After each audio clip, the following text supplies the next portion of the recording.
안녕하세요. 지난 1일 농림축산식품부는 보도자료를 통해 현행법상 숙박이 불가능한 농막을 대체하는 새로운 형태의 농촌 체류형 쉼터를 오는 12월부터 농지에 설치가 허용된다고 밝혔습니다. 농촌 체류형 쉼터는 농지 전용허가 등 별도의 절차 없이 농지에 설치할 수 있는 농막의 업그레이드 버전으로 규모는 데크, 정화조, 주차장 등 부대 시설을 제외한 연면적이 최대 33제곱미터, 즉 10평까지 허용됩니다. 이는 원칙적으로 숙박이 불어대며 부대 시설을 포함한 농막의 면적을 20제곱미터로 제한하던 것을 완화한 것입니다. 농막 규모를 줄이겠다며 농지법 개정령안을 발표하던 때가 엊그제 같은데 참 알 수가 없습니다.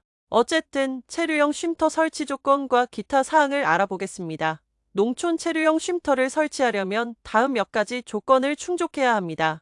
첫 번째, 농지 소유권. 체류형 쉼터를 설치하기 위해서는 기본적으로 본인 소유 농지에 설치해야 합니다. 두 번째, 안전 기준. 농촌 체류형 쉼터는 화재 안전 및 재해 예방 표준을 준수해야 합니다. 재해다발 지역, 수질보호구역, 자연재해 위험 개선지구 등 지자체에서 제한한 지역에는 설치할 수 없습니다. 세 번째, 접근성. 긴급 차량 접근에 적합한 도로에 인접한 농지에만 허용됩니다. 도로 여건과는 무관한 기존의 농막과는 다른 조건입니다. 다만 다행스러운 것은 여기서 도로는 농어촌도로 정비법에 의한 면도, 이도, 농도 또는 사실상이 도로인 현황도로에 접한 농지도 허용될 방침입니다. 물론 소방차나 응급차 등 자동차 통행은 사실상 가능한 도로여야 합니다.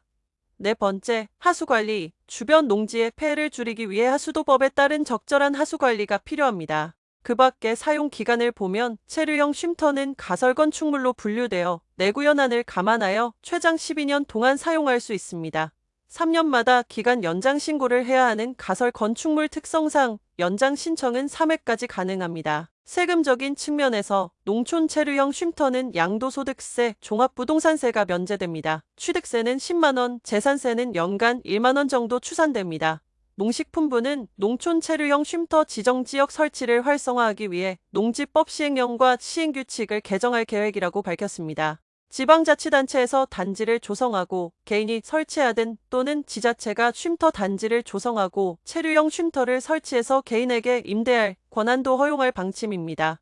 하나의 농지에 쉼터와 농막을 동시 설치하는 경우에는 각 시설물 연면적 합계가 최대 허용 기준의 33제곱미터 이하로 제한됩니다. 하지만 한 필지 농지에 농막과 쉼터 두 개를 설치하는 것은 생각하기 나름일 듯 합니다.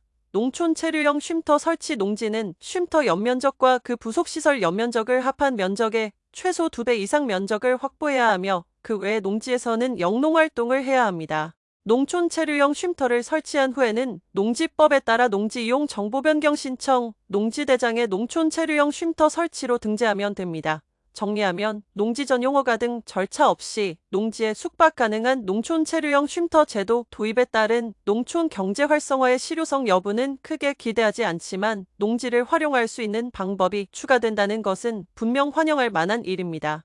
농지는 어떻게 활용하느냐에 따라 그 가치가 달라집니다. 최근에는 농지연금 제도 활용 목적의 농업인 자격에 관한 문의가 늘어나고 있습니다. 불특정 다수가 왕래하는 SNS 특성상 모든 내용을 오픈할 수는 없지만 농업인 자격 요건이 그렇게 어려운 것도 아닙니다. 결론은 농지도 취득 목적에 따라 농지의 선택 기준을 달리해야 한다는 것입니다. 또한 개정 농지법 시행으로 그동안 요식행위 정도로 치부되던 농취증 발급 절차나 영농기준 등도 주의가 필요합니다. 잘 알고 현명하게 대처해야 합니다. 숲을 먼저 보고 나무를 보아야 한다는 얘기입니다. 아는 만큼만 보이는 것이 부동산입니다. 감사합니다.